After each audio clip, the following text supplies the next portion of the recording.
Hello everyone, my name is Aditya Rachi Gohil, and on the fourth day of our presentation, my presentation topic is The Lady of Shalott, Alfred Lord Tennyson, and Goblin's Market by Christina Rossetti. Here is my academic details and the presentation details, and this is the table of content that I will present today.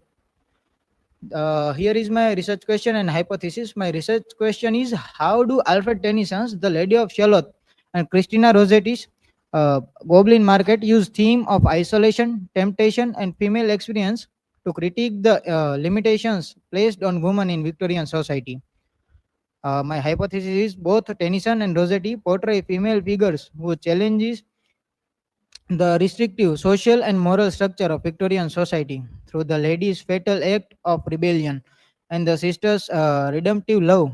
The poets reveal the poem's pursuit of freedom and individuality often comes at the cost, but also acts as a critique of patriarchal control and material temptation. Here is the overview of the poem. Lady of Shalott is confined by the curse, viewing life only through a reflected mirror. Means the view of a girl or a woman is bounded by the social norms and the many men's perspective, because they are manipulating the women's and they are controlling the woman's perspective in that era. Looking directly at the Sir Lancelot break a curse that leading swiftly to her inevitable tragic death. Goblins Market sisters are tempted by evil goblins to eat their dangerously poisonous fruit. Means this symbolize that the dangerous poisonous fruit, which is that fruit that man gives the woman a false perspective to see the society and by the view of men how they force women to see as their perspective. The interpretation one, the artistic dilemma. The classic interpretation sees the poem as a direct conflict between art and life.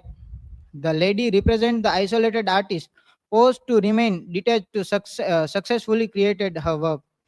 Her woven tapestry is the beautiful yet secondary work of art, a mere copy of reality. Lancelot and Camelot symbolize the vibrant, seductive, and dangerous real world experience. The formalist analysis, the analysis focuses only on the poem structure, symbolic language, and the internal qualities. The four grey walls powerfully symbolize both her physical and psychological imprisonment. The mirror highlights her distance. She is limited to seeing only life shadow, not the actual reality. Because here the symbol that the woman's perspective is already manipulated, as I mentioned before, that men are manipulating women and they are controlling the woman's thought, their behavior, what they will do, what they will not do, and all of that things. The interpretation second, that gender politics. In the poem, the feminist reading critiques the lady's role in as an oppressed and restricted Victorian woman. The tower represent the rigid social structure that confine and control the female sphere. It means said that there is a structure already created by the men. There is no point of females there.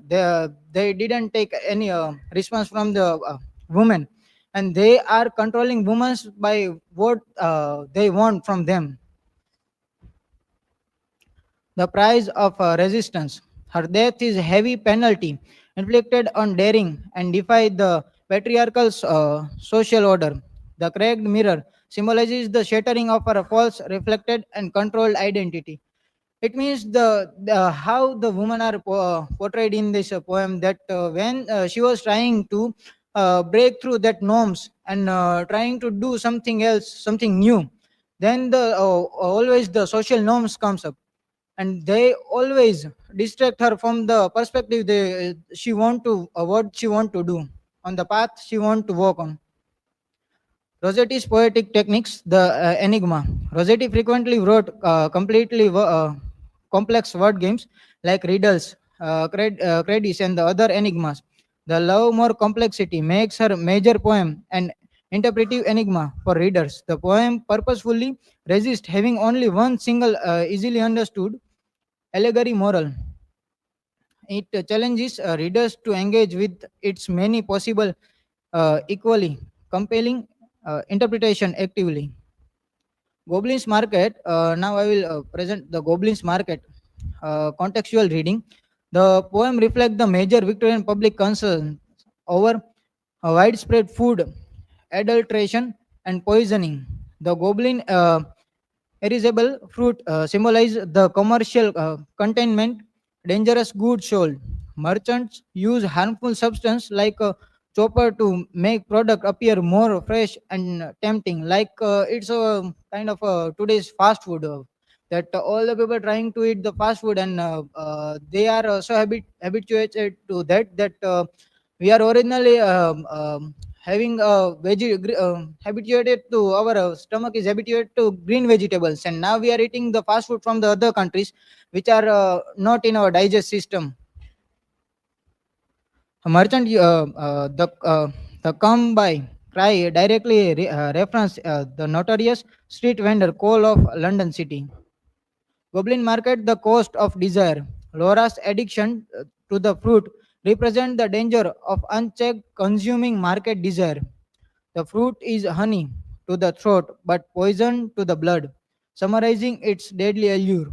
The story explores how selfish individual appetite leads to spiritual and physical destruction. Lizzie's complete self sacrifice without eating the fruit provide the miraculous antidote. The cure is found in the power of pure, selfless, sisterly love, not commercial remedy. Goblin Market, eroticism, and salvation. The goblin tempting acting are often read as a story about sexual temptation or initiation. Initiation. The forbidden consumption of fruit symbolizes yielding to the transgressive, dangerous desire. The poem sharply contrasts this eroticism with the purity of sorrow love. Leslie's Castor familial bond is the redemptive force that restores her sister's health. Rossetti's poetic techniques, the doctrine of reserve. Rossetti applied the high church religious concept called the doctrine of the reserves. Conclusion. In the simple terms, both poems shows how tough it was to be a woman in Victorian time, but they offer very different endings. Like in the Lady of Shalott, the main character tries to live a free life but die tragically. This suggests the poet Tennyson believed women couldn't win against the strict rule of society. Here we see that even though the writer is not believing in the woman, that she can do or she can go beyond the social norms and do something else. In Goblin's Market, the sister saves her siblings through the pure selfless love. This suggests the poet Rossetti believed women could find a happy ending and escape harm by sticking together and relying on their family bond. And here is in the contrast, the in the Goblin Market, here we see that the writer is believing in the woman that she can do. If she is in the bad situation, she can go out of it. She can handle that situation. The key difference Tennyson shows failure and death for the woman acting alone. Rossetti shows success and the redemption through the sisterly love. My learning outcomes.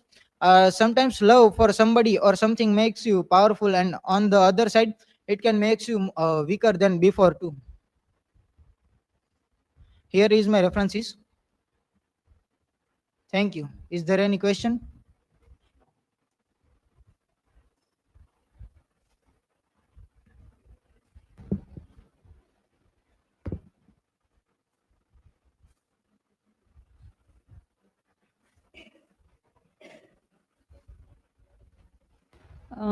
My question is that from a feminist perspective, how does the Lady Shalott act of leaving the tower represent an act of rebellion?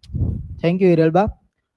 From the feminist perspective, the tower represents the rigid social structure that confine the female sphere. Therefore, leaving the tower becomes a powerful and necessary act of rebellion against the restrictions placed upon the woman in Victorian society. Thank you.